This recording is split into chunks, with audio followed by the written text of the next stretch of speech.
Hello everyone. Good morning, good afternoon, good evening, depending on when and where you're watching this.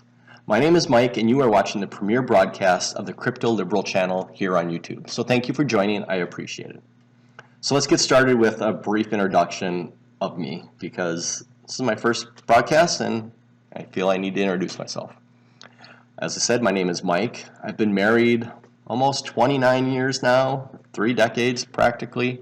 I have one awesome daughter, 16 years old, 10th grade, 2 not so awesome dogs, little runts. Maybe we'll get them on the stream at some point. But probably most importantly for all of you watching is my crypto experience, right? I've been in crypto now for about 5 years. I jumped in with both feet upon quitting my job about 5 years ago and went all in on crypto. So I've been around for it all. I've seen it all. I've heard it all. I saw the blow off top in 2017 at $20,000 per Bitcoin. The subsequent 2-year bear market down to 3,300, whatever it got down to. And then the rebound, right? The start of the next bull market up to at the end of 2019 into 2020, only to be rudely interrupted by COVID and the uncertainties around the pandemic, which then we took off again pretty quickly after that into 2021, where we got up to 65K. And then ever since we got up to 65K per Bitcoin at the beginning of 2021, it's kind of been a sideways chop for over a year now.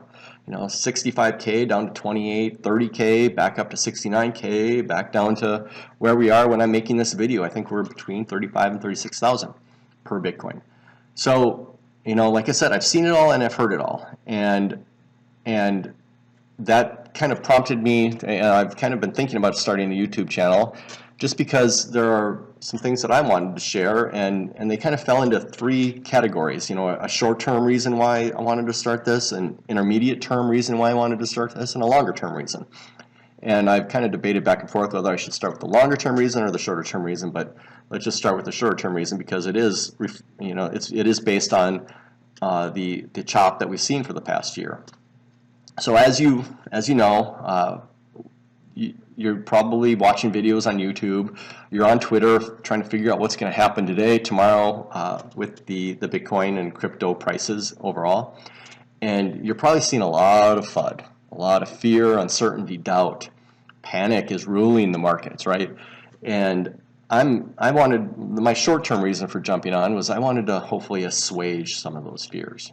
Because I'm sure you've probably follow some people on crypto Twitter or YouTube who are telling you 20K is coming, or 12K is coming, or 10. I've even seen 10K.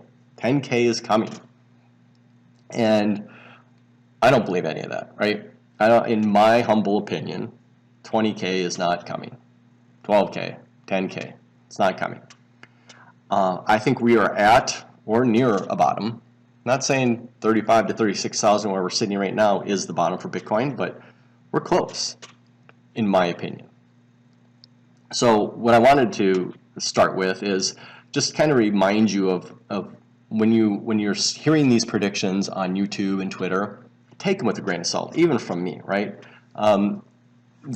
Especially if you're following somebody who has a YouTube channel or Twitter following that tells you, hey, big moves are coming, something big is going to happen, look at this chart, we're going to go down huge or we're going to skyrocket, but you can take advantage by going down to this link and getting a bonus if you just advance 5 Bitcoin to the exchange. So don't do that. In short, don't trade on leverage. That's my first piece of non-financial advice is don't ever do that. Don't trade on 10x leverage. Don't trade on 2x leverage. You've made some money, right? You've got your hard-earned money. Don't give it away. There are people out there on those exchanges that have more money than you, that have more risk tolerance than you, a lot more money and a lot more risk tolerance, and they have a lot better tools than you, right? Don't give them an opportunity to take your money. It's your money. You've worked hard for it. Keep it. Buy and hold. Whatever crypto you're into, buy and hold. So that's my first piece of advice. Now you got to remember these people on Twitter and YouTube that are offering you up these predictions. If they do have some link below their video saying, send your crypto to an exchange and we're gonna and the exchange will give you some sort of bonus. Those people on Twitter and YouTube they have some financial incentive to do that, right? They're getting a kickback. And so they have some incentive to get you to do it. Don't do it. They're just pimps for an exchange. And you don't want to get screwed over by the pimp, I'm telling you. So don't do it. And the other reason is think about these influencers that you're following.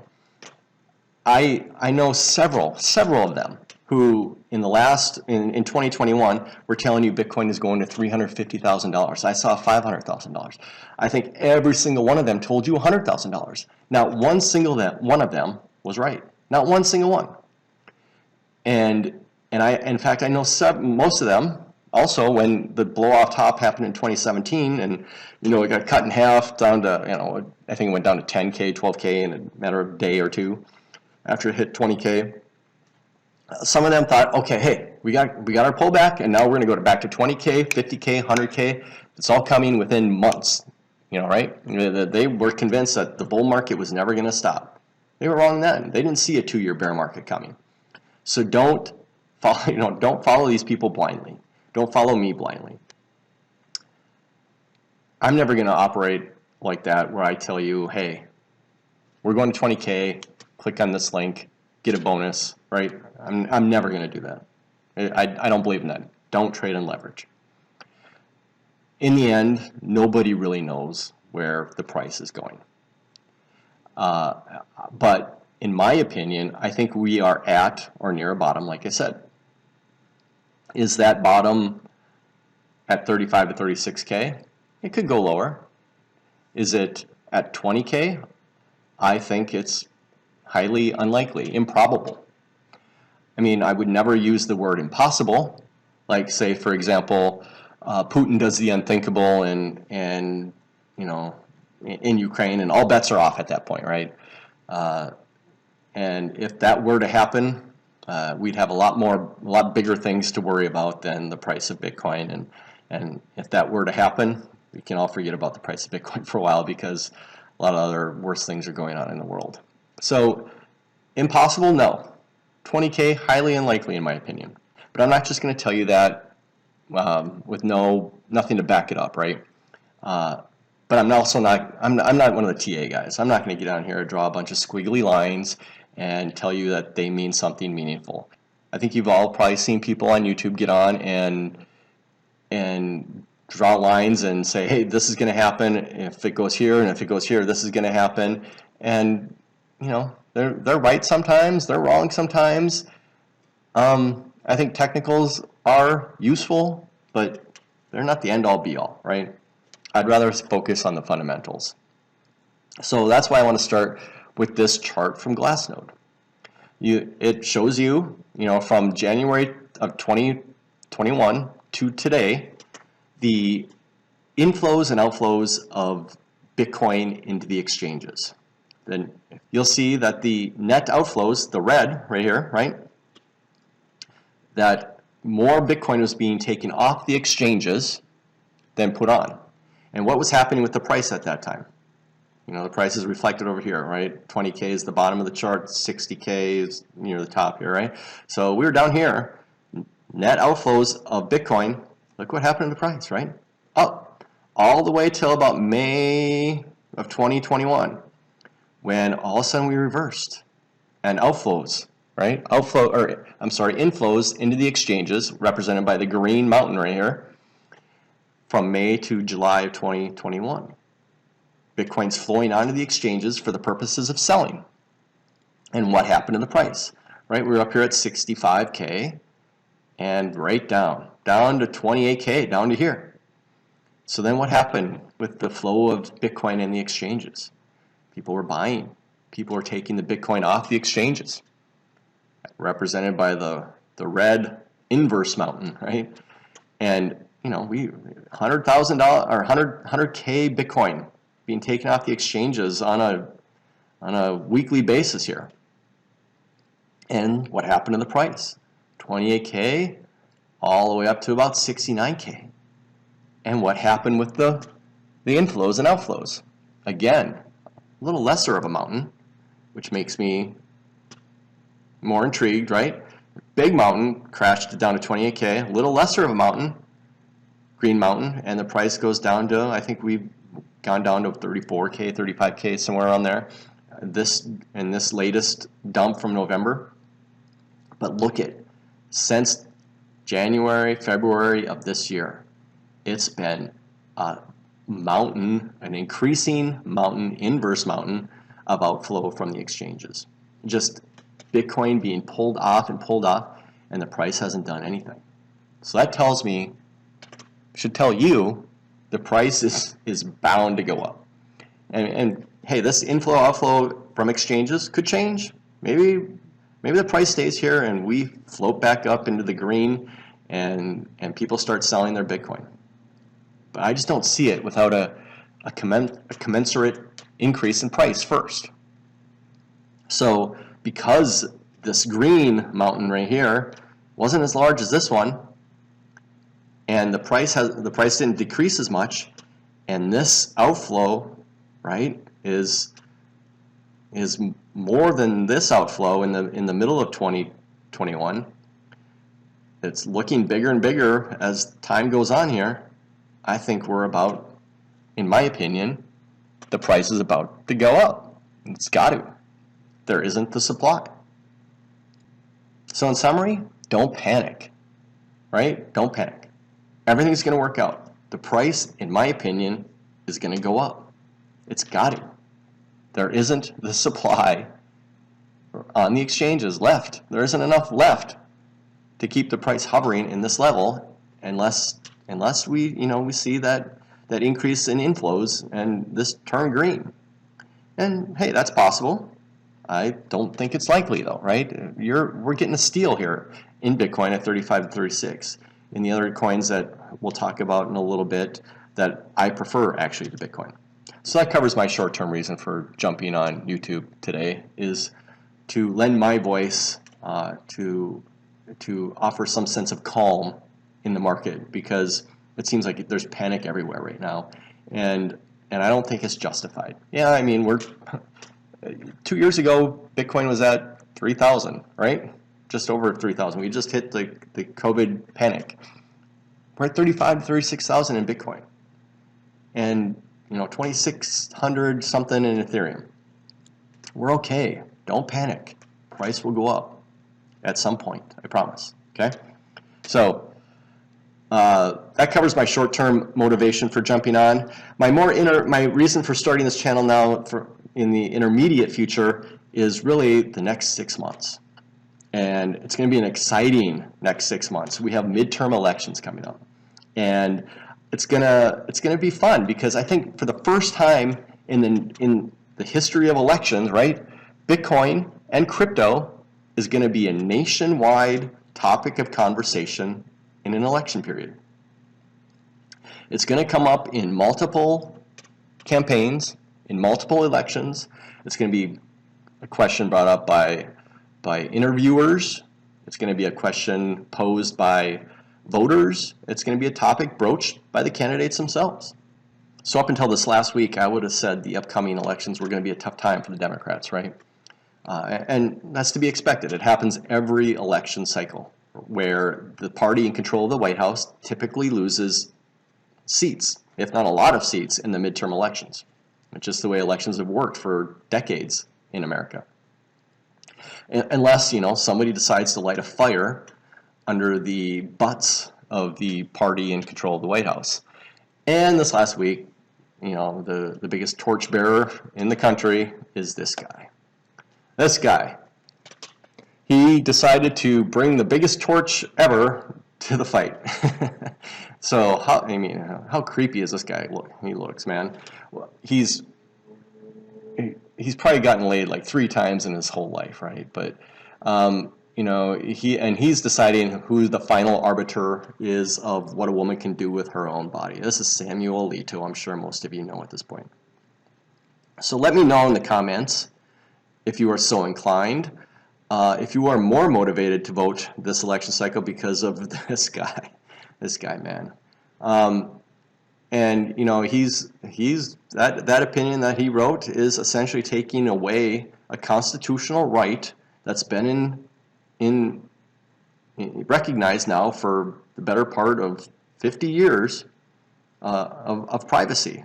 We have a constitutional right to privacy, and it's been that way for 50 years. And this guy and 4 of his cohorts, all Republican, all nominated by Republican presidents, this guy and his gang of 5, right, are going to take away your constitutional right to privacy. So let me know in the comments if you're more motivated to vote this election cycle because of this joker.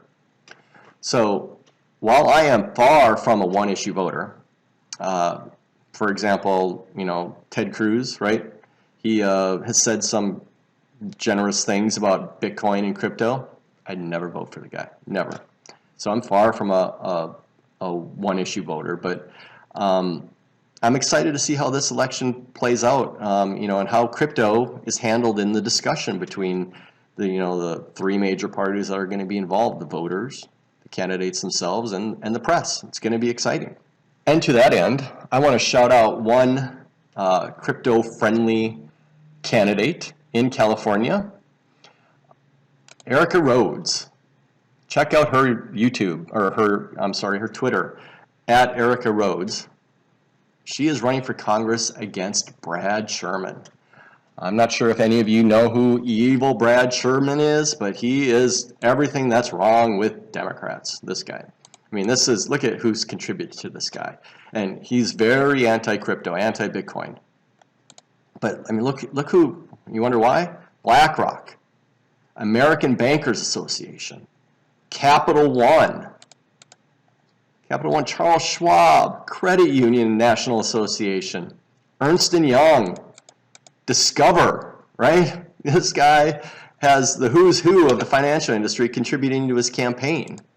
So he needs to lose, and Erica Rhodes here is running against him in the primary in California's District 32 for the House of Representatives in Congress. And I believe the ballots are being sent out currently for this primary in California. So if you know anyone, if you're in California 32, District 32, or know anyone in District 32, you know, jump on her bandwagon here. She is pro-crypto. She is even you got followers of in the Bitcoin industry here, Dennis Porter and Bitcoin Magazine. And it'd be nice if we could replace a very anti-crypto person with a very pro-crypto person. She's young, she's a teacher. Brad Sherman's old and out of touch. So if you can, support Erica, whether you're a voter in her district or, you know, support her campaign here and I'll include this link in my YouTube below. So check it out. If you can spare a few bucks, throw them her way. She could probably use it when she's, you know, up against a guy that's getting tens of thousands of dollars from the financial industry to you know, rip on crypto. So that brings me to the longer term reason why I'm here and why I felt compelled to start this channel. I sincerely believe that crypto can make the world a more efficient, more equitable, more just, more private, and more cost effective. And those are principles that all of us, liberal and conservative, really should champion. But particularly the principles of equality and justice.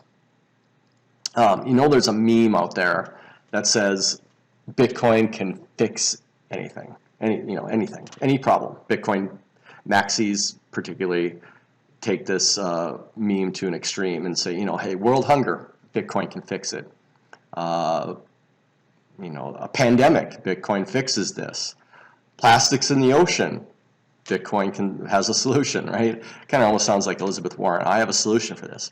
But Bitcoin maxis, they take it to an extreme and feel like they have Bitcoin is the solution to any and all the world problems.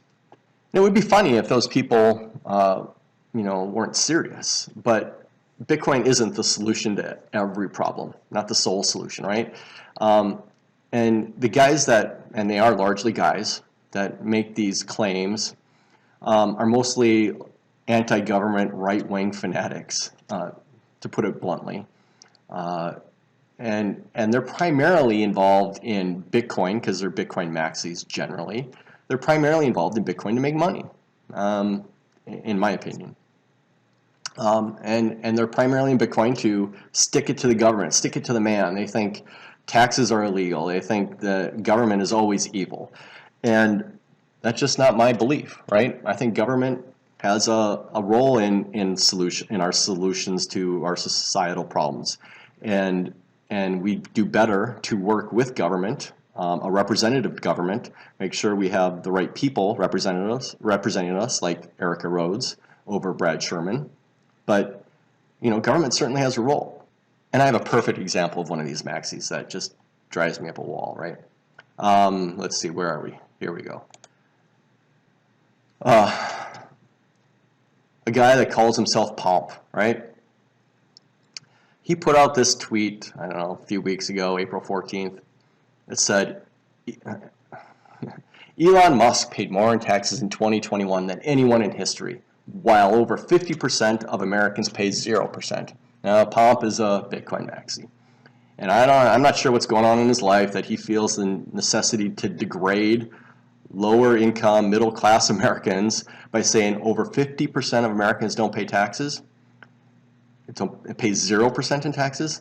Let's just start with the truth. This is a lie. It's a bald-faced lie. It's not anywhere near 0%. Over 50%. He totally disregards payroll taxes, which Elon Musk probably pays 0% in. So I don't know. It drives me up a wall when people, particularly people like this, who rail on,